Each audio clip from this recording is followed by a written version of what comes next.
নাটোরের কাঁচাগোল্লার মতোই মানুষগুলা সবাই মিষ্টি আলহামদুলিল্লাহ আলহামদুলিল্লাহ রাব্বিল আলামিন ওয়াসসালাতু ওয়াসসালামু আলা রাসূলিহিল কারীম ওয়া আলা আলিহি ওয়া সাহবিহি ওয়া আহলি বাইতি আজমাইন। আমরা মহান আল্লাহর উপর ভরসা করে রাজশাহীর দিকেই যাচ্ছিলাম।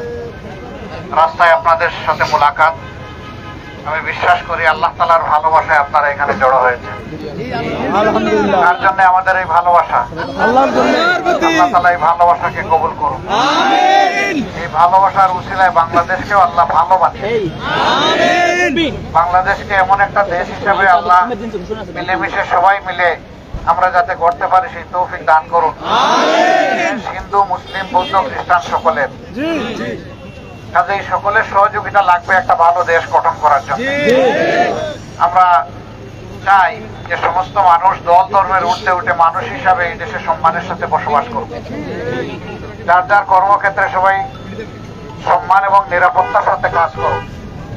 ব্যবসায়ীরা কাজ করবে, তাদের কাছে চাঁদাবাজরা এসে তাদেরকে অতিষ্ঠ করবে না, ধমকি দিবে না, দখলদাররা দখল বাণিজ্য চালাবে না, ঘুষখোররা ঘুষ খাবে না। এগুলা যদি বন্ধ করতে হয় তাহলে অবশ্যই কোরআনের আইন লাগবে। আইন ছাড়া এটা সম্ভব না। বাংলাদেশে প্রমাণ হয়ে গিয়েছে এক দল ক্ষমতায় গিয়েছেন, তারা এগুলো বন্ধ তো করতে পারেনি, একটার পর একটা বেড়েই চলছে। আমরা চাই এগুলা সমূলে বন্ধ হোক। সন্তানরা যারা এবার জীবন দিয়েছে, আহত হয়েছে, পঙ্গু হয়েছে, তারাও এমন একটা দেশ চায়। আমরা তাদেরকে কথা দিচ্ছি, তোমাদের স্বপ্নের সেই বাংলাদেশ, সেই স্বপ্ন পূরণে আমরা আমাদের সর্বশক্তি নিয়োগ করবো। আমরা কোনো অন্যায়ের কাছে মাথা নত করবো না এবং কোনো দুরাচারের সাথে আমরা কোনো ধরনের সমঝোতা আপোষ করবো না। আপোষহীন আমাদের এই লড়াই চলতেই থাকবে ততক্ষণ পর্যন্ত বাংলাদেশ একটা মানবিক বাংলাদেশ না হবে, একটা বৈষম্যহীন বাংলাদেশ না হবে, দুর্বৃত্ত মুক্ত বাংলাদেশ না হবে, দুঃশাসন মুক্ত বাংলাদেশ না হবে, দুর্নীতি মুক্ত বাংলাদেশ না হবে। লড়াই আমাদের যতদিন চলবে ইনশাআল্লাহ।